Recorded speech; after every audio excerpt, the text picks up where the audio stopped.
Hi, I'm Kimberlie Acosta with IndianCountryTV, and I'm here with Jim Northrup, who's one of the ones that is putting on the camp this weekend here at Nagaajiwanaang, and he's Sawyer. Oh, okay, thank you. It means dipper. Wabai is dipper. And there are three stories on why this place is called Dipper. One is when the railroad came through in the 1870s, the Indians used to haul ties down there and sell them to the railroad. And they would pay them by putting a dipper in a barrel full of silver dollars for a load of ties. Another version is in 1919, the U.S. Army Corps of Engineers, or their predecessor, decided to drain the swamps around here so they could make farmland for the people who were coming onto the reservation to live. And they tried it. They dug miles and miles of ditches, 15 feet deep, maybe 30 feet across, miles of ditches through here.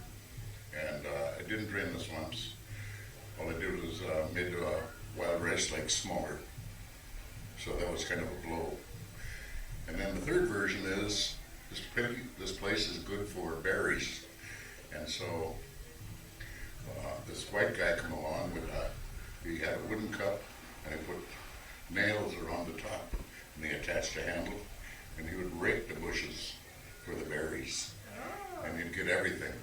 The ripe ones, the not ripe ones, the leaves, the twigs, he'd get it all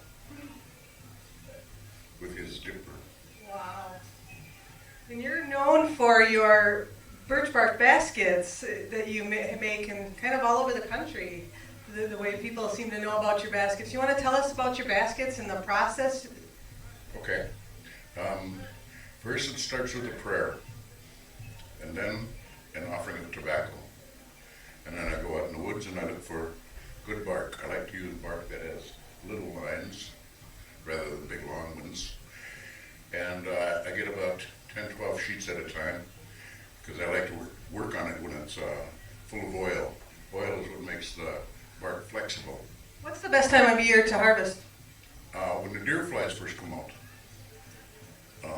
Depends on the year, it varies from year to year, but that's been the judge for me when the deer flies first come out. Okay. So I harvest the bark and I bring it home, lay it out, and the first step is to sew up the corners. As you can see here, sew up the corners.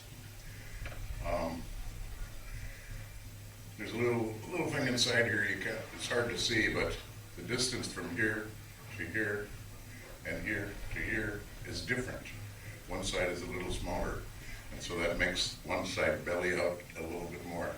This one stands up straight, and so you can get that close to your belly, and then the rice bounces out here. So this one's made for wild rice for Nagaajiwanaang, Okay. from the verb Nagaajiwanaang, to winnow. Okay. There's my pretty wife. I'm being interviewed, Pat. Jump in here, anywhere. So, I do the corners, get the corners sewn up, and then becomes the process I'd like to show you here. Okay. I have these kind of set up just for your visit. Okay. I use green willow sticks, and I carve a flat on the inside of them. You can't see it from the outside, but it's in there. I know it's in there, so it lays next to the bark closer. So I use two willow sticks. I go out and tie them together using its own bark, and then I bend them into a U shape, and then I work out the shape of them because it's real flexible when you first cut them. And so then I tie two of them together like this, and then I make the bend, and I put them in the sun to dry. But recently we've been having like the last 2 weeks of rain, and so they weren't drying. So I brought them inside, put them in my wife's oven, and baked them for 20 minutes at 200 degrees. And I dried them out real good. And once they're dry, they keep the shape. And as you can see, this is going to be the shape of the basket. Okay. So I put it on there, and then I cut away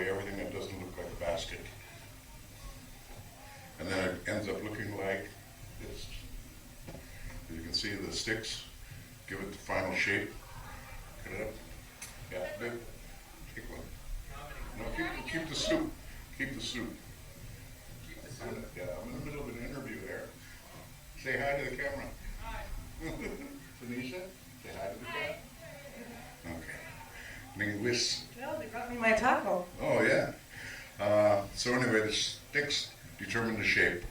The final cut, I tie them together like this with the string, and then just a little fraction above the sticks, and then I cut it. And then I add the side pieces. This is important for reinforcement because when you scoop the rice out of the kettle after you parched it, you scoop it and grab it like this. Scoop the rice into the basket. So it needs to be 2 layers there. Okay.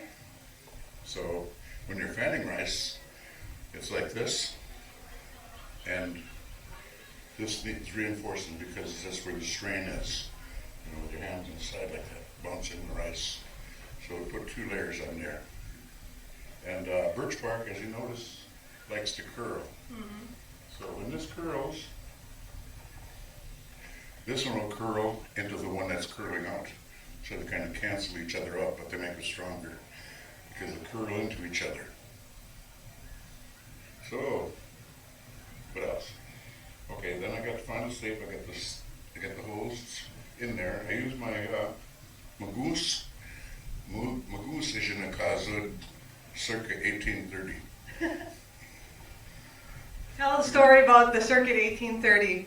I was down at the History Museum in St. Paul demonstrating how I make baskets, and a historian came up and he watched me for a while, and finally he said, "May I?" And he made a move toward my knife, and I said, "Don't touch the blade, it's very sharp." So he didn't play with the knife, but he was really fascinated by this Magoose. He looked at it fore and aft from all angles. Finally, he was satisfied he had done it. He said, "Fur trade era, circa 1830. And I said, "No, I made it last week." So of course I had to give it that name then, circa 1830. And you carved that so that it fits just right in your hand, like for a right-handed. Ergonomic. It's perfect, but I'm left-handed, remember? Yeah, we can do it. We can carve a left-handed one if you have time before you leave. So I've been using this one. This one has been with me for, I don't know, 15 years at least. And it's got little marks on there from when it was a nail. Mm-hmm. And I use that to judge the distance from hole to hole, see? Mm-hmm. So that lets me know where to put the holes. A little gauge. Then, begin to sew it up. I go one direction first, keeping it tight and flat. The joke yesterday was, like my girlfriend, I like her butt tight and flat. So we were laughing about that yesterday. But anyway, that's the principle, keep it tight and flat. So go around once this way, and then back the other way. And it ends up looking like this. The reason that it goes up and down is because if we were on the same line, the bark would split. But this way here, it doesn't, because you go up and down. This isn't the only stitch I've ever used to go around the perimeter. Once I made one, sold it to Louise Erdrich. Okay. This one is special. It looked like this, fingers. There's a group of fingers, a little bit longer, a little tapered like that. Mm-hmm. I sewed it like that all the way around. So it looked like fingers holding it. How long does it take you to make one of these from start to finish? Well, that's what I always say, from the beginning all the way to the end. It varies. It depends on how thick the bark is. There's so many variables in here, but I tried to do a time study once. I know it takes me 40 minutes to sew up the corners, lay them out and sew it up.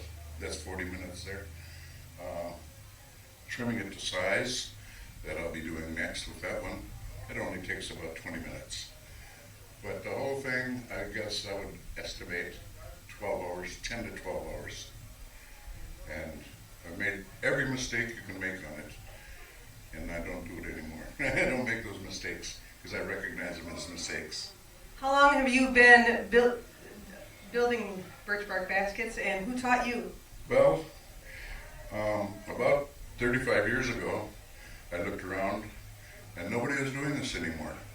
When I was growing up, you go to anybody's house, there was somebody sitting in the corner sewing something out of birch, making a little, maybe a macaque or a birdhouse or touristy canoes. There's always somebody doing something with birch bark. And I looked around and there was nobody doing it anymore. And I thought, well, I know a little bit about it. My grandfather, Kimways, the man who this campground is named for, used to make these, and he was well known for his baskets. And so I watched him when I was a kid. And then later on, when I started building them, I wished I'd watched him more. It would have cut down on all the mistakes I was making. So I think I could credit him with showing me how. And then I credit myself for making all the mistakes and learning from them. Well, Miigwech, for showing us your artwork here and for taking some time to explain everything and for putting on this camp. I think it's a great thing for everyone to be able to pass on these traditions to the youth. Is there anything that you want to share with us before we go? Yes. The idea for this camp came over a Scrabble game. We thought we'd like to play Scrabble in Ojibwe, but then we realized we'd have to have a table as big as this, a playing board as big as this table, and the tile rack would have to hold 27 tiles, and it would be very difficult to do. So we thought, well, you know, the state of the language around here is pretty dismal. Not many people speak it anymore. You don't hear it very much. And so we thought we got to do something about this. And we thought the tribal council's not doing it. They're engaged in the gaming business. So all their energy is there. Their energy is not on preserving the language. And so... But they're helping support it now. Yes, very much so. We couldn't do it without them. So we thought of doing it in my yard, just having a little camp in my yard, because I got a big yard. And then Rick Greshik mentioned, well, the liability issues. What if somebody gets hurt? Goes against your homeowner's insurance, and it got kind of cloudy. So we said, well, what about the campground here? The reservation had just purchased this, and so we broke it in. We began to hold our camp here 3 years ago. Well, it's a very good camp. I appreciate it. This is Kimberlie Acosta with one more thing to say. One more thing. Every morning when I offer my tobacco to the spirits, one of the things I say is, we do Kawashinji, we do Kawwa, Nij, Anishinaabe. Help me help all of my Anishinaabe people. And so it's in my prayer. And so this is a result of that prayer. Miigwech, Kimberlie Acosta with Indian Country TV. Nailed it.